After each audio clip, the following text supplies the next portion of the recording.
oh my gosh, I'm a millionaire. And that was good. And then that was bad. Welcome to the Build on Beauty podcast. I'm excited to have a very special guest with me. She is no stranger to the show, having joined us about 3 years ago for episode 51, where we discussed embracing entrepreneurship. Since then, she's been committed to inspiring, motivating, and educating people on changing their financial futures and destiny. Our guest is a speaker, real estate advisor, coach, and the creator of the Traci Lynn brands. One of my favorite women in business, I must say. Please help me welcome this woman making history, Dr. Traci Lynn. Dr. Lynn, welcome to the show again. Woo! Good to be here again. Yes, I'm so excited to talk to you. You always give such great wisdom. You've been inspiring and motivating people in business and beyond for many years now. So I'm excited to catch up, see what's going on with you, and also get some of that great wisdom that you always give. So as stated, we had you back here on, I think, episode 51 about embracing entrepreneurship. And we talked about your story, how you started in business, having grown up with your grandmother who groomed you for entrepreneurship and business, started counting money at the age of 4. You remember. That's it. Yes. And went from there to selling clothes and jewelry. I think you did hair for a while. You've had great experience, vast experience in business. But then one day you look up and I think you said you were about 20 some, maybe 28 years old, and you were a millionaire all of a sudden. Yeah, actually I was 25, turning 26. 20. And I was 25 when I first made my $1 million. Yeah, wow. I was actually 25. So I want to pick up our conversation. And for those that want to know the backstory, I'm sure Dr. Lynn may tap into some of that here, but she really goes into the detail about that in our other episode. But I want to pick up there because this episode, I want to talk about insights and making millions as what it really takes as a business owner and a business entity. So first, let's start with this first million that you made. I have to ask, when you saw that $1 million, what went through your mind? At that point, I didn't know anybody else who had made it. So the first thing that went through my mind was, oh my gosh, I'm a millionaire. And that was good. And then that was bad, because once I made the money, I forgot the principle. You got to keep doing what you did before, and then also be willing to pivot into something different. Keep elevating, keep growing. Well, I stopped. I got comfortable. I spent that money up. So by the time I was 27, 28, I didn't have it anymore. I lost that. And another thing for me, I know people come and it's easy to talk about the money and the millions, but it has taken me up until this point in my life to get really comfortable in talking about the money, because I think what happened to me was that I started believing even my own press with money. I started believing just some craziness in my own head, and I lost it all. So I had to rebuild. But I had to rebuild, and I was happy about the rebuild because it led me to really understanding what needed to happen and who I needed to be as a person. Now that's deep. That's the part we don't want to get into. But if you can learn that early, then you'll have a life of the millions down the road when you learn how to handle it early. So good. So good. Looking back at that time, and you talked about doing what you did to get the millions, having to keep doing that. What did you do? What was it that you did that led you to this millionaire status? What I did was something that people need to do more of. We need to focus on the things that we do good, that are natural to us, just straight up a gift. Yeah, we got to work to really figure it out and hone it in, but knowing how to naturally do something like fashion. I grew up at 4 years old selling accessories, selling clothes with my grandmother. So I stayed in that lane, and I always had a desire, don't know why, but I understood the principle of having many people working with you to get you to the goal. So I understood that principle as well, having a vast majority of people helping me get there.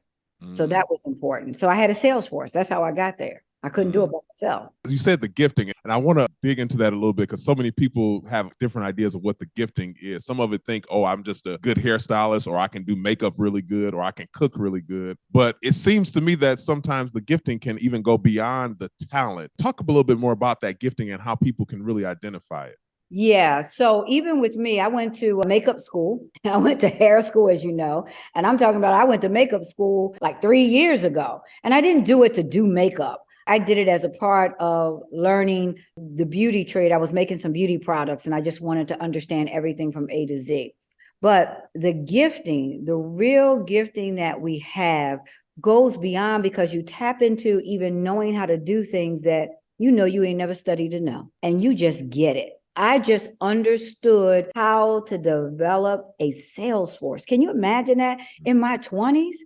Who taught me that? And then I read a book on Mary Kay, and I was able to take the principles that she had hidden in the book, and they just spoke out to me and duplicated with nothing else, reading a book for $10, because that was a part of the gift. There was a grace on me to do it, and I did it. Wow. So good. So good. So the gifting can even go beyond just your skill set. I want listeners to really catch that. Obviously, as we look at Dr. Lynn's life and what she's been able to do, would you say you had a gifting in leadership? I had a gifting in leadership. I call myself the Pied Piper. Absolutely. I can get people to joyfully follow me. So a true leader is one that people follow you, not because they have to, but because they want to. And I didn't realize that that was a gift, that was a skill. And then you put the business acumen on top of it. I understood business. And then with business, the leadership to get all the people involved. And then the fashion piece that I didn't even really know I had. My grandmother had it. I didn't know I had it. And then come to find out, my father, I didn't grow up with him, but he sold jewelry. He made jewelry. Wow. And he was a vendor, but he was his version of a businessman out there getting it done. And I never grew up with him, so I didn't learn that from him. But I'm sure some of that gifting from what he was doing, my grandmother, it just all came into play. And I operated in my gift, which is in my lane. I didn't try to look over here because people told me, you can't make no money selling jewelry. And I was 25 going on 26 and I had made $1 million. I could make money. And that's one thing I did realize that was good, that if I continue to do the thing that I enjoy, that I'm gifted at, that I can't explain to you how I know all these things, if I stick in that lane, I'm going to see some profits. And if I fail in the beginning, some things fail, and they did. I had 3 iterations before I ever got to the Traci Lynn that people really know about. Yeah, you mentioned that, and I'm glad you did, because I wanted to ask this question as it pertains to this gift of leadership and having this now skill set to see beauty and fashion and put things together. What was the first step to begin this sales force? Because many people, they obviously looking at you, they're like, okay, she makes it look so easy, but what is the first step to gather people that want to take the vision and run with it? Well, because they're not trying to take your vision and run with it. You got to sell them on how they fit into the vision. What's in it for them? Why should they do it? And that's what I was good at. I was good at selling them their why before they even knew what their why was. I sold them, if you do this, not thinking about my vision, but focus on yours. What do you need extra money for? I can help you get that. I answered the question. I solved the problem. That's how I got them. Not selling them on my bigger vision. I enrolled them into the bigger vision later, but I sold them on what it could do for them now. I know you probably got tons of success stories, but does one come to mind when you think of all the sales consultants? And I mean, you guys, thousands, tens of thousands of people globally. Does any 1 or 2 story come to mind of the success that you've seen with some of your salespeople? Well, I've seen some great success, and I've seen some people in the sales force try to ruin everything. So wow. We want to talk about that. But listen, what we got to do is get through the mindset of those who don't want you to go there, even if you're helping them. Because they can't focus on what they're getting. They want to focus on what you're getting. So yeah, I got those stories too. And even before that story, there was a woman who really had low self-esteem. And I remember her always trying to encourage her. She would hardly even look up at me. And then after coming in and I started doing these monthly motivational meetings, I didn't even know what I was doing. That's what Mary Kay said she was doing. So I'm up there doing it, not even realizing I could speak, but I'm up there. And it was motivating the women. Next thing you know, she started looking me in my eye. Next thing you know, she started wearing more jewelry, putting on some makeup. And then she got a raise on her job. Now, eventually, I remember when I stopped doing the first iteration of the jewelry business, she stopped, but she became a big manager on her job because she said that I helped her believe in herself. She had lost herself and she found herself again. So beautiful. So yes, beautiful. That was a great, I've got many of those stories. And I even call them my alumni, my Traci Lynn alumni, because the alums, they have gone on and done other businesses. They've done great things on their job. One of them went back to school to become a physician. I've had dentists. I mean, such other entrepreneurs selling clothing, just because someone spoke life into them and showed them how to do it and showed them the right way to do it. You don't have to step on anybody. You don't have to back talk anybody. You don't have to be fighting with folks. You don't have to go toe to toe. You just keep being, and the people will always be my defense, one way or the other. Wow. You talked about stepping on folks to get ahead. Let's just share a little bit about how to handle those people on the other end of the spectrum, the ones that they're part of the sales force and they're a part of the team, but they really don't want to see you win, or they're trying to use you to win for themselves. How do you handle that kind of situation? Well, one thing I know, we talked about the gifts. Your gifts will take you places that your character won't keep you. Your gifts can open doors, but your character will kick you out. And what I've learned about people, they will eventually show who they are. But I've had many specific, I just finished my book yesterday. So I was just writing in the book about some specific instances. I remember one lady, when I had it in the house and I had renovated my whole house. She was making a lot of money, but she couldn't get past it. I had a new kitchen, because I was doing everything out the house then. I learned personally, I wouldn't do that again, but I did. And she was on the porch telling everybody how to get out the business. And I shut my business down. And looking back, I shut it down, not because it was failing, but because I let the naysayers, I let her negativity get inside of me. And it was eating me up. Now, you're going to have naysayers. You're going to have negativity. The key is not to let it inside. It's a storm. You don't have to let the storms in. I live in Florida. It's hurricane season. We got hurricane doors, impact windows. Keep the storm out. It's going to be there. Don't let it on the inside. Once you let it on the inside, they didn't take my dream. I gave it to them. Wow. Wow. Wow. So good. So good. We talked about the gifting in business, but let's talk about investing. You mentioned even going back to school, even just recently. How important is investing when it comes to trying to get to that success status in business? Like investing in yourself? Investing financially, whether it be putting your own money up and investing in yourself. So let's talk about that. I meet so many women and people who want to be entrepreneurs. And the first thing I want to know is, what have you saved to put towards this? Well, no, I want to get a grant. I heard that so-and-so got a grant. I want to get some of that. What was the money? The PPP? Yeah. How do I get some of that free money? I need an angel investor. Well, if you ain't invested nothing in yourself and you ain't putting nothing in it and you have no skin in the game, what angel you gonna get? You have to wait to heaven and see your real angel, because nobody's investing in what you're not even willing to put yourself in. People don't want to invest anymore. People ask me all the time, I need you to be a mentor. I need you to be a mentor. Then I tell them to do a few things, or what are they willing to? Oh, nah, I don't want that. No, I'm not. No, I ain't paying for that. Oh, no, I ain't coming to that course. Ooh, no, then what do you want? It's going to take that. I am not one. I will never tell you, you can work 3 hours a week and, you buy into this program, you work 3 hours a week and you're going to be a millionaire. If that was the case, everybody be rich. Yeah. Everybody would be a millionaire if it was that easy, but it's not. It's going to take some sweat equity. It's going to take some sacrifices. You're going to walk away from some people. You're going to see the true colors of the negativity that's going to surround you. And then you're going to have voices. You're going to have a storm come to your door and knock to get in. You're going to have to decide, are you going to give up your dream? You're going to let somebody else take it? All of this. So your mind, and if you ain't got no skin in the game, you ain't got your mind in the game, people are going to talk you out of it every time. You got to invest.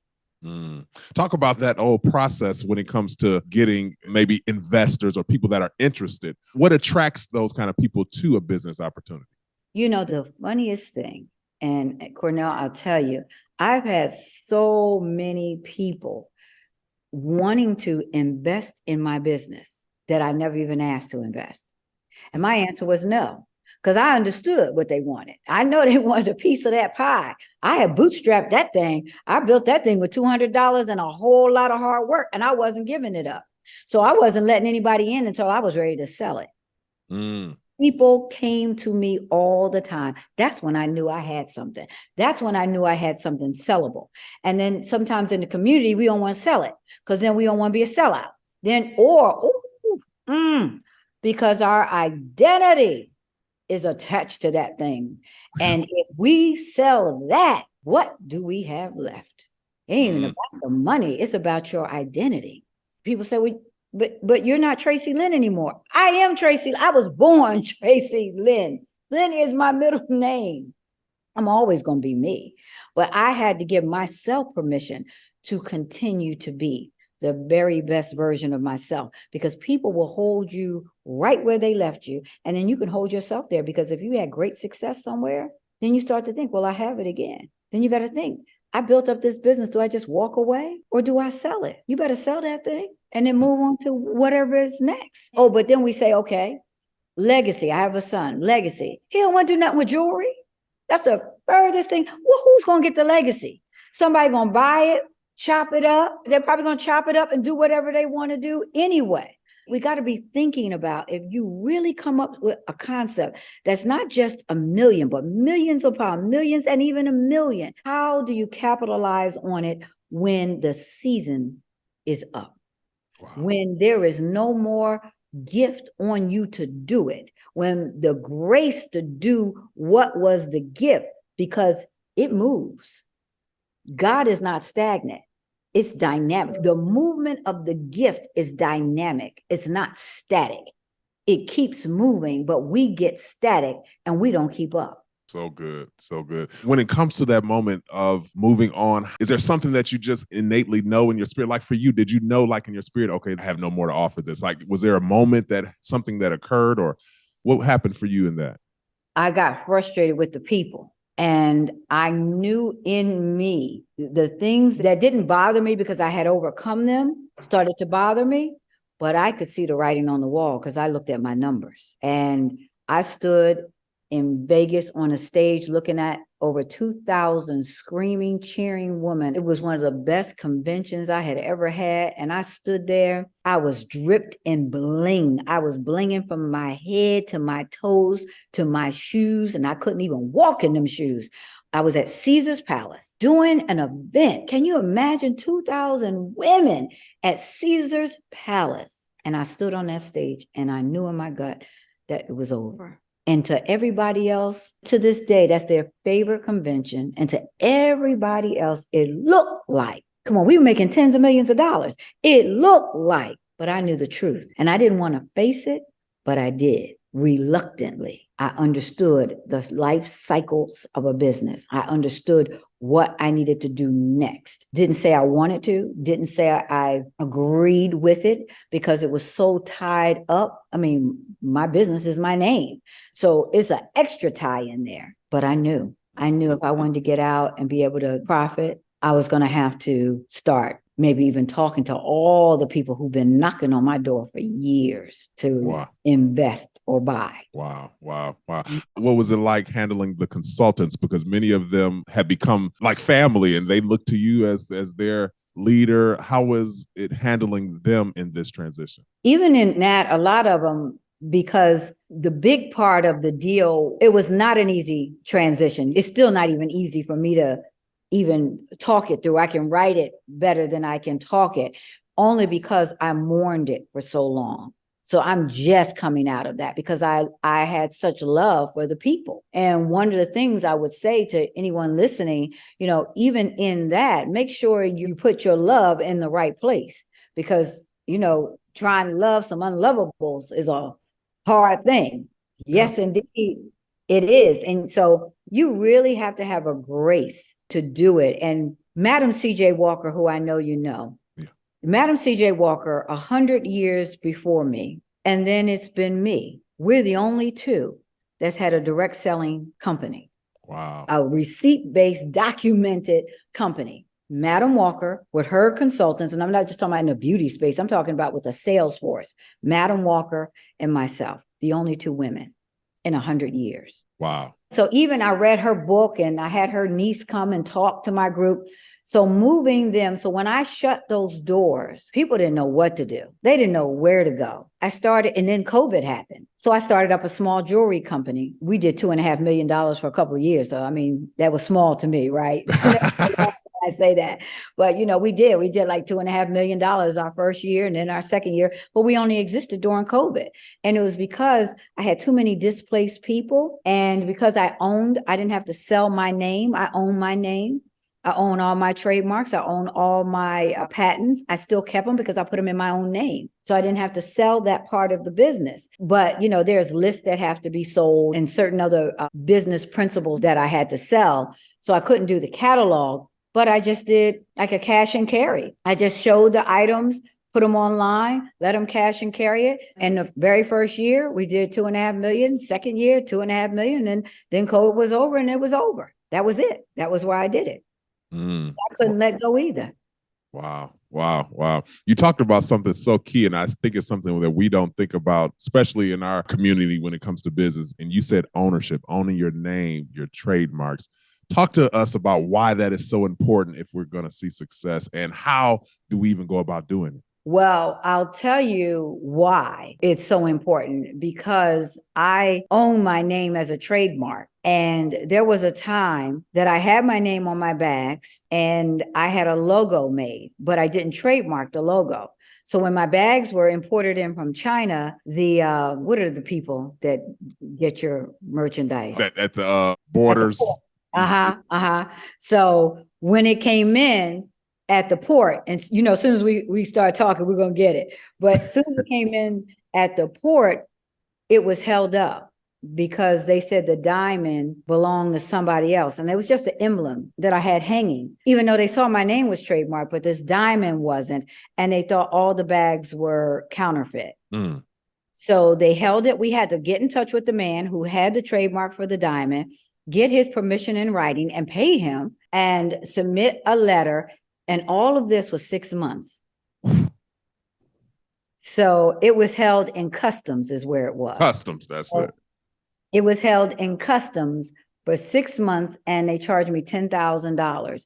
And I missed the whole season, the color that the bags were. And from that, I went on a whole new mission. I got permission from the man to trademark that myself with my name around it. So I trademarked it. My name was already trademarked. I trademarked the diamond, and then I began the patent, because that way I would have proof positive that I owned it. So it takes about a couple of years per patent, 2-3 years. But I have 30 patents and 33 trademarks. And there was another situation that I found my bags were being sold in TJ Maxx and Marshalls, and I didn't sell it to them and had my name on it and everything. I was able to find out which one of my factories, because they have non-competes, but I go further than that. I don't just have a non-compete. I have a Chinese attorney. So I have trademarks even over there. And then I had a Chinese attorney who worked with my US attorney. And when we found out who it was, he alerted the China officials. They were penalized, lost their company, and I was able to cease and desist his cousin on our side in the United States, who sold it to Marshalls and TJ Maxx. I ain't mess with them. They got long money, but I messed with the little guy who sold it to him. I ceased and desist him and was able to do it only because, not of a trademark, because I own the patent. Let me tell y'all something. I'm listening to this story and I'm like, oh my God, doing business on that level, it's more than what people really even imagine. People couldn't even fathom having their product in customs for 6 months, having to take 10 grand, pay somebody. I'm gonna let you. Whole ordeal, just that ordeal between getting an attorney, getting my product, that was $20,000 because I had to pay the attorney to keep talking to him. I had to pay customs. So it was a $20,000, and then pay the man to let me use the diamond that didn't have anything to do with my bags. Mm. So it was a $20,000 ordeal and I missed the season. So it was $20,000 and my product cost me $40,000. So it was a $60,000 loss that I had to wait a whole nother year to sell it again. And you're not even talking about the fact that I advertised it in a catalog that had a 6-month life. Mm. So I had to wait another year to even bring it back in the catalog. Wow, wow, wow. I'm wondering, because I know sometimes, especially in our creative spaces, we create and do things, and sometimes we just put it out there and we're not thinking about, okay, this might belong to somebody, or maybe somebody else came up with this or has a patent. Do you think some of that was because of the mass amount of money you were making as a company? Like, do you think if maybe you were just ordering a couple bags, they probably wouldn't even have an issue? Well, I think it was the sheer mass of bags. I mean, I bring in my own containers, So I have my own bonds. I have my own people. I bring in containers. I think for what I do, you can't bring in a few because they're custom made. So you have minimum MOQs, a minimum order quantity. So that's the first thing. And I've been doing it for years. This may be hard for some people to understand. What happened to me at that time that it happened to me, I'm glad it did.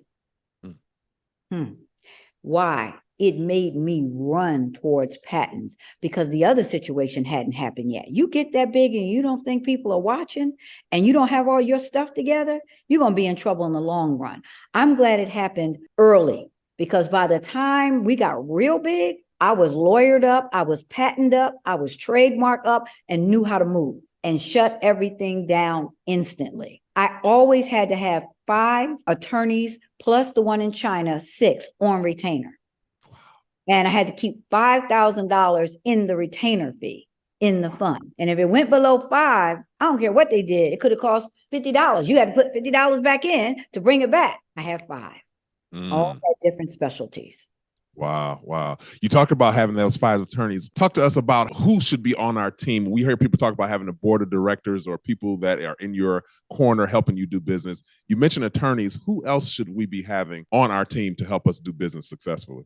You need a really good accountant. You need somebody, not just the bookkeeper, but accounting team. I've had quite a few bad ones and I've had some great ones. And that right there is key. I had one, she was so nervous about, oh my God, we're not going to make no money. Oh, the sky is falling. Should we jump down? She was just a mess. And I remember talking to her and she said, you know what? If you don't think I'm a good fit, I understand. I said, you're not a good fit. So I'm glad you understand. She said, it's just that I am risk adverse. So if you are risk adverse, ain't no way you're going to be an entrepreneur because sometimes we fly by a string and get her done. So I don't want to dissuade the little bootstrappers out there. You better go ahead and bootstrap it. However, when you start seeing some real money, and even before, when you first get your first $500, you need to look up your name that you out there publicizing. You can look that up before to see if somebody else is using it before they cease and desist you.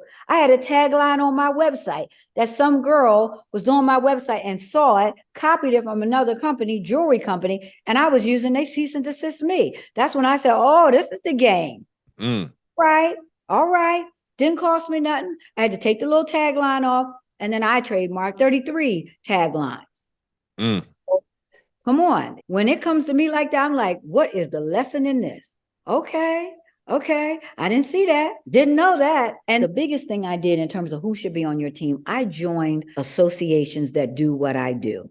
Why did I do that? Because it helped collapse my learning curve. In the creative space, that's why I'm going into now, because I want to help collapse the curve. People don't know what they don't know, what they shouldn't have or should have. But I joined the Direct Selling Association. They told me who should be in my team. They told me if you're looking for a board of directors and when you should get one and when you shouldn't. Who should be on it, who you should be listening to, because I listened to some people who ain't know what in the world they were talking to. And so you could ask me, making, the money that we've made, did I have one? I did not, because it was hard for people to really see what I was doing. It didn't always make sense on paper at first because I had a volunteer sales force. Who does that make sense to? They weren't being paid and you were expecting them to go out and you're going to do $20 million in that year. How's that possible? It is possible. It can be done.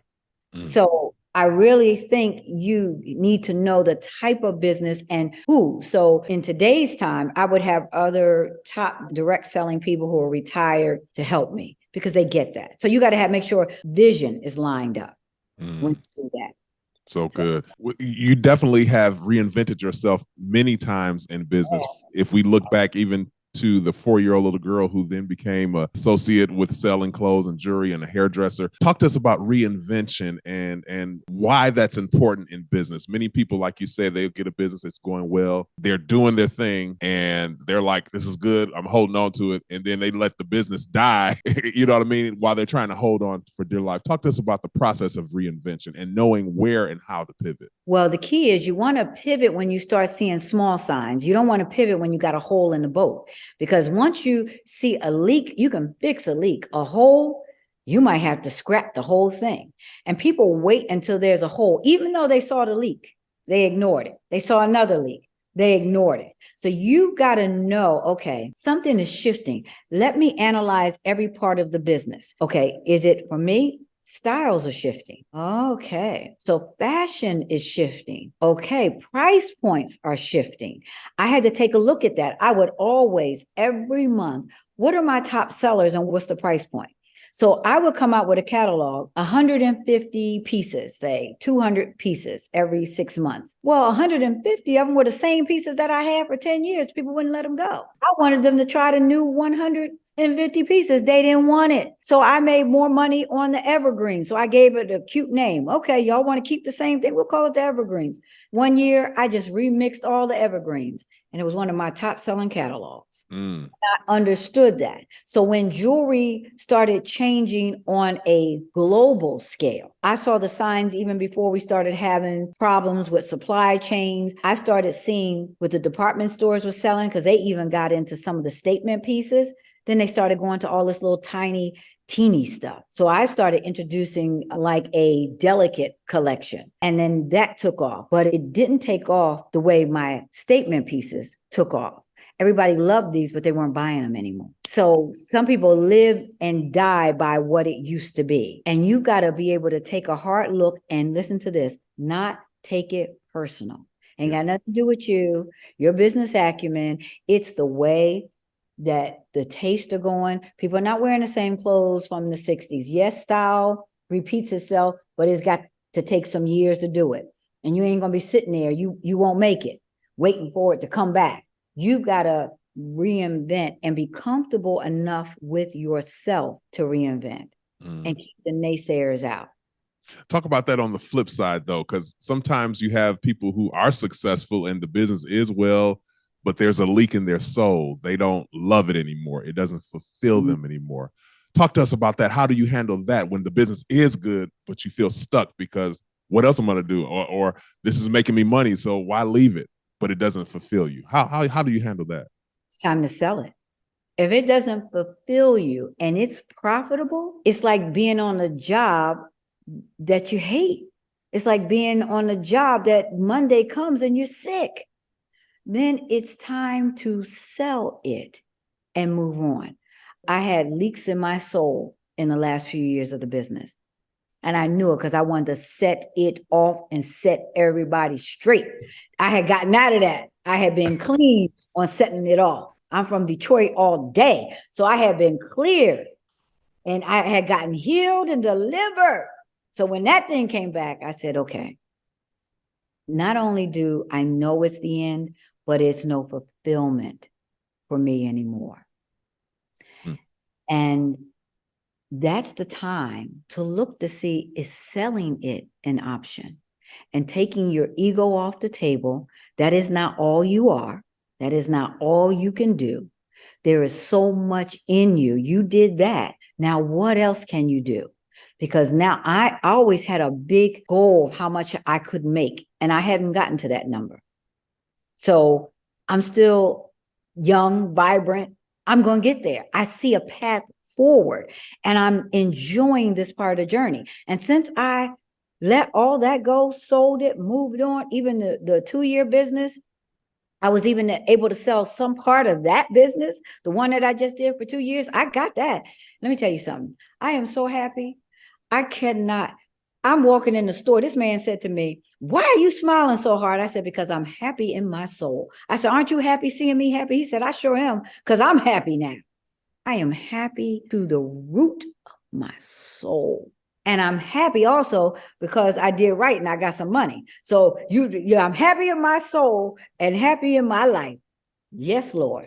Mm-hmm. Yes. So good, so good. We talked about your gifting, and we talked about investing and also reinventing yourself. Let's talk about partnerships and how we're seeing a lot of collaborations, even in big corporate structures. Like you're seeing Taco Bell and Dairy Queens together, Wendy's and Tim Hortons. Talk about partnership collaborations and what that has maybe done for you and how people can really approach that for their business. So a partnership, and you have to approach it, when you name all the major brands, they approach it from the legal standpoint. They come in from the financial and protect it on the legal. Same way with us. Is there a financial benefit of joining together? We both do something different, but you make up a component that I don't have. I make up a component you don't have, and we can be explosive together. Financial. Now y'all better go get some legal, because you got to make sure that you can work with that person, that you share the same visions and dreams. I've heard so many partnership nightmares. I heard people buying the other part. I've heard sisters. I know of a company, they were doing millions of dollars a year, and they were sisters and could not get along in business. So they had to separate. And one sister had to go get a loan to pay off the other sister her millions, because it's based on, not just the money today, it's also based on the future earnings. Because, you watch Shark Tank, that's all they talk about. Where'd you get that evaluation from? Where's that? Because it's also based on the future, but it's also rooted in the present. Partnerships for me, no. I'm not a solopreneur by any stretch of the imagination. I am a big corporation, but I never found that partnership for me. Now, in this new iteration of me, I'm finding some people who are good at marketing, and now I'm bringing them on board, more of a collaboration and a percentage of what I'm doing. So I am doing a little bit of that with the agreement legal. Look, I'm a bootleg attorney all day with the legal piece that I can get out when I want to. And one thing I want to say to the people, because I'm really exploring this, I did a study on butterflies. We don't have the time to really dig into it, but there is a process. There is a cocoon process. So even if someone is reinventing or starting, when you're in that dark space of becoming, be very careful about who you let in, because predators always come to find you when you are in that dark, unknown space. Careful. And probably because they see the potential, but you don't really see it. Exactly. And they want to come to either talk you out or take from you, because you don't even know. I gave so much away because I didn't even know my own value. Wow. And I didn't know it. So I gave it away in that space of becoming. Very careful. Be very careful. So good. So good. Well, we got to talk about, because not only are you a coach, a business professional, but you're also a real estate advisor. So talk to us about this real estate game and what your role is. Do you buy and flip, buy and rent, or what's your strategy in real estate? Well, my strategy there, that's my long-term wealth building strategy for my son, who is 18. He wants to now get into real estate. See, that's something we can do. So back in the summer, I decided that, you know what? I sold a home. The agent said to me, "You are really good at this, because everything they needed, I already did it. I got it." And I always knew in the back of my head that one day I want to do real estate. And so, of course, what was I doing but having a good time and enjoying my life? I decided to go to real estate school. Did a 1-week course. It was 1 week, Monday through Sunday from 9 to 6.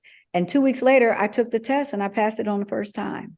Wow. So, and that's not an easy test. That's why I say that, because I know a lot of people who've taken it 3 times, and I ain't mad at it, because I worked hard. I went to a cram class. I did everything to really understand it. So So I am a licensed agent. So I do buy and sell and flip. Right now, the market especially in South Florida, it's hard to get property. So we can make more money on the flip instead of trying to hold it for rent. Once I do a few more flips and really get that, then I'll look at the rental. I'll get like a triplex, small apartment. That's where I'm going. And also I sell like luxury real estate, multi-million-dollar properties. I know that market extremely well in South Florida, especially in Fort Lauderdale area. That's my area. So, I'm with an agency there to actually list and sell homes too. Mm-hmm. You mentioned the book and that you just finished it. When can we expect it? I'm doing an event in Fort Lauderdale in about 3 weeks, and I'm going to have the book there. It'll be out in 3 weeks. Awesome. So they can email me at Traci Lynn at Be Iconic. Make sure you put that out for me, beiconicnow.com. Mm-hmm. I have a new assistant. She's getting it tight. She's on the ball. So hiring a few new people, and I've got an amazing book team. We're designing the cover right now. So we have the shop and we're doing that. So everybody can follow me on social too, at Dr. Traci Lynn, TraciLynn, Instagram and Facebook. I took 2 years off of Instagram and Facebook, 2 years. Wow. Yeah. I had nothing to give. I needed a minute. I had to deal with the business. I had to decide on selling. I had to, and shutting all that down and selling it. Then COVID and starting up the new business. I just had nothing else I thought I had extra to give.